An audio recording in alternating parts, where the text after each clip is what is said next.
Yeah, for a little opening or devotional, I was inspired, I guess you would say, to write up a little song. It'll be a children's kind of a children's song, a children's devotion. And what I like about that is that it really does cover all of us. You know, anything, just about anything that we think of that is for children is on such a level that all of us can understand it and take something from it.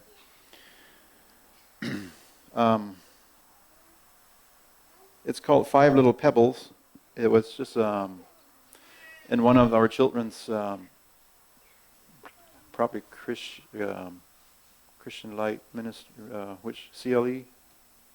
One of the curriculums that we have for our children has a nice little poem in there, and I made a song out of it. It has to do with King David. We think of King David, we think of his mighty armory, we think of the throne that was given to him, and we think of Luke chapter 1, where when it was talked about Jesus, it was said that the Most High would come and the Lord God himself would give him the throne of David.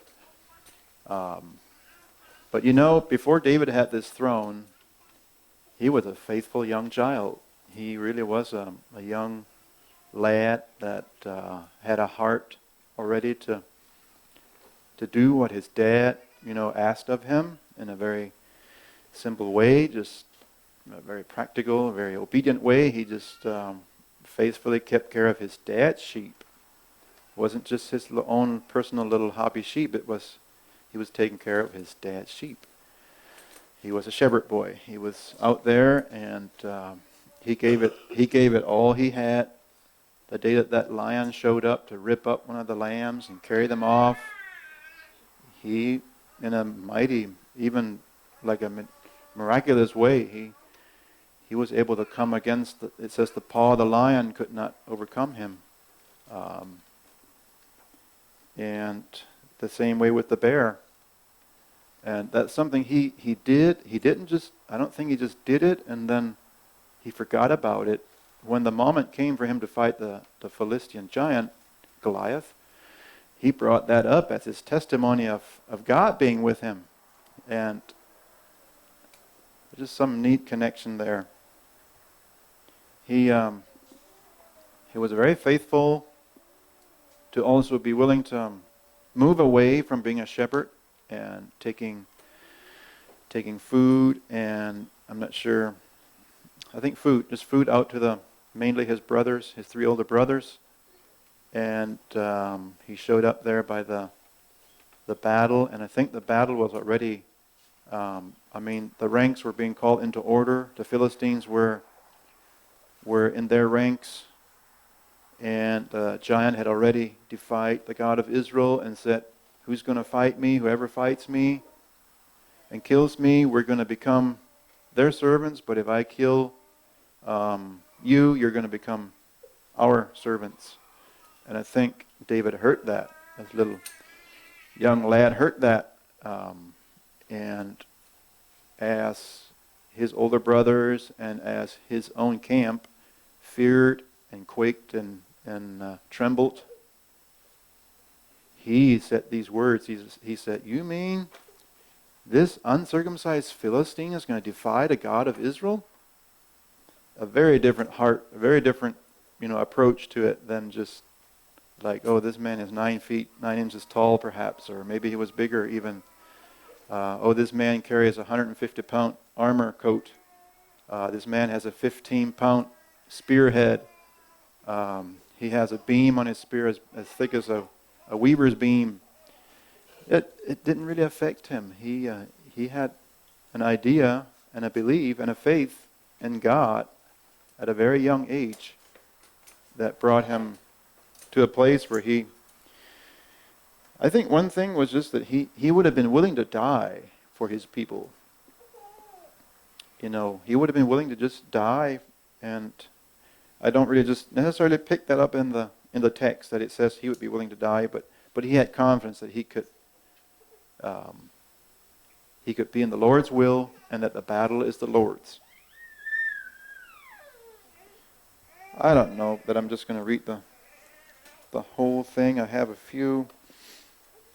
I wanted to touch on how his brothers responded when he came out and he made his request about going to battle. That would be 1 Samuel 17. And Eliab, his oldest brother, heard when he spoke unto the men, and Eliab's anger was kindled against David, and he said, Why come you down here, and with whom have you left those sheep in the wilderness? You are proud, and you're naughty. I know the naughtiness of your heart, for you have come down to see the battle. And David said, What have I done? Is there not a cause? And he goes on, and he turns from them to another and spake after the same manner, and the people answered him again after the former manner. And when the words were heard which David spoke, they rehearsed them to Saul. Saul was the king. And he sent for him. And David said to Saul, Let no man's heart fail because of him. Thy servant will go up and fight with the Philistine.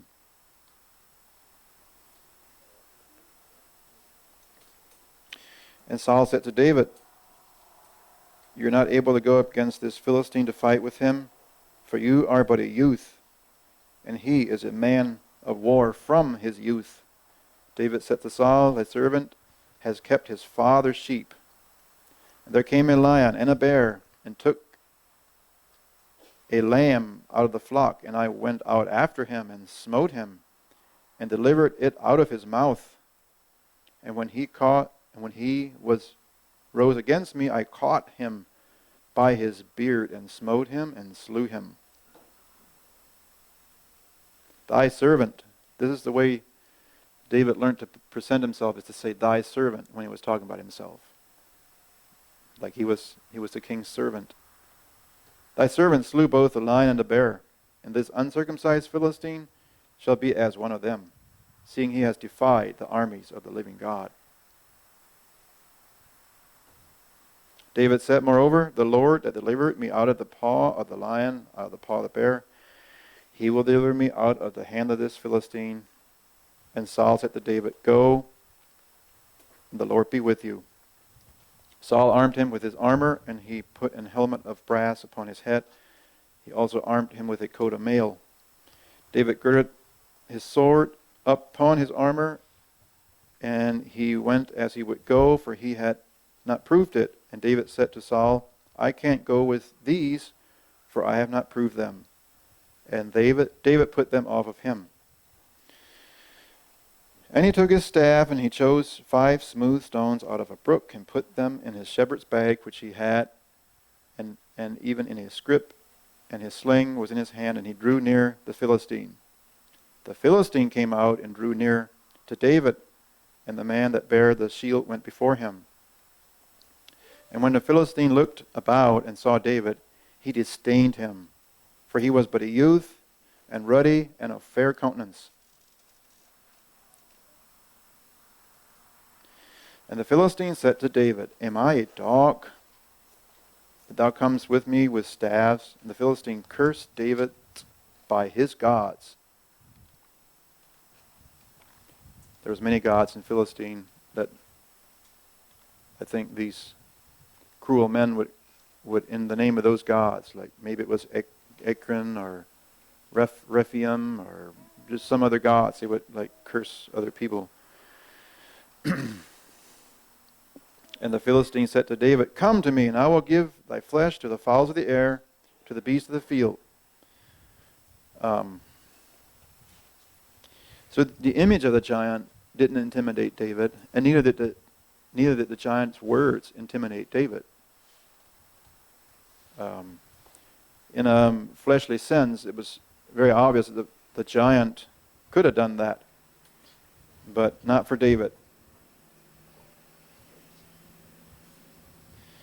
David said to the Philistine, this was Goliath, You come to me with a sword and a spear and with a shield, but I come to you in the name of the Lord of hosts, the God of the army of Israel, whom thou hast defied. And then this is what David told Goliath. This day, and I believe it was like Goliath and the rest of the army. This day the Lord will deliver you into my hand, and I will smite you, and take your head from you. I will give the carcasses of the host of the Philistines this day to the fowls of the air, and to the wild beasts of the earth, that all the earth may know that there is a God in Israel. And all this assembly shall know that the Lord saves not by sword and spear, for the battle is the Lord's, and he will give you into our hands. That was the end of communication. The giant, just from there, he didn't think he has anything more to say. And it came to pass when the Philistine arose and came and drew near to David, that David hasted, and he ran to the army to meet the Philistine. If I understand those tactics right, whoever like in this case Goliath was the giant, if he rose to move forward, then the ranks behind him would rise too. So this was even, in my understanding, even more than just one 10-foot tall guy. He moved, and then the ranks moved with him. Against who? One little boy, one little lad.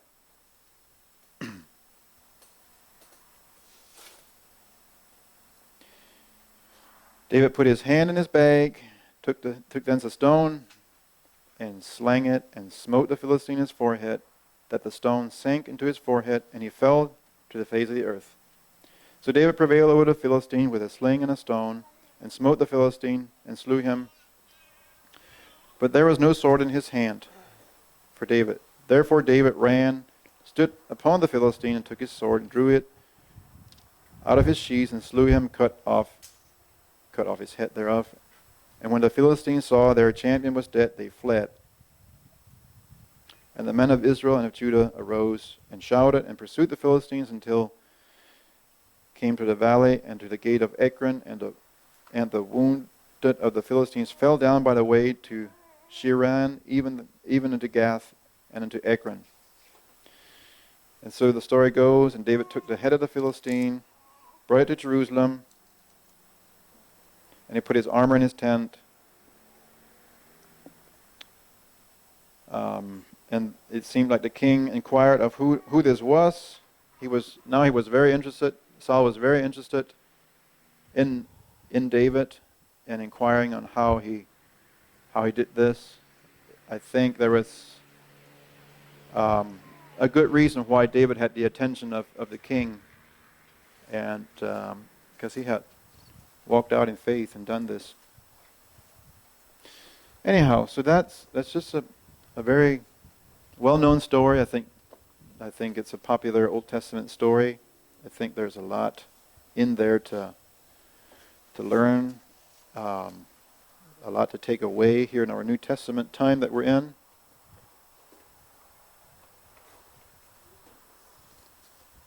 I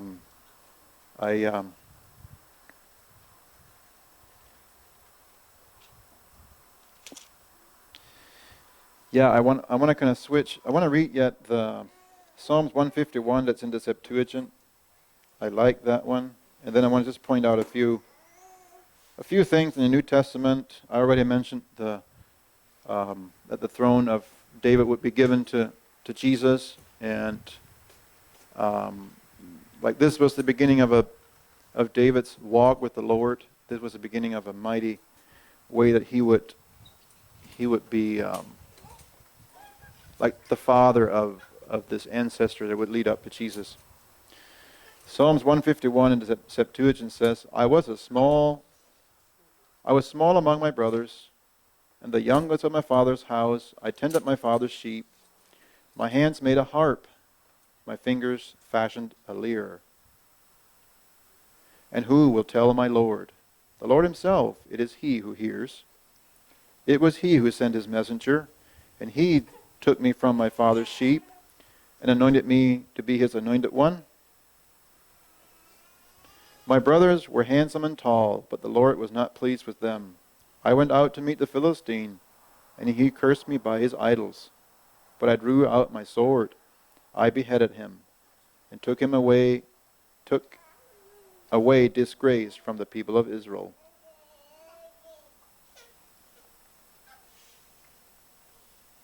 And there's other psalms. I'm not going to take up a lot of time. I want to get to the song. I think that's about all I had to share there. There is so much about faith that King David had as a young guy that I think is very important.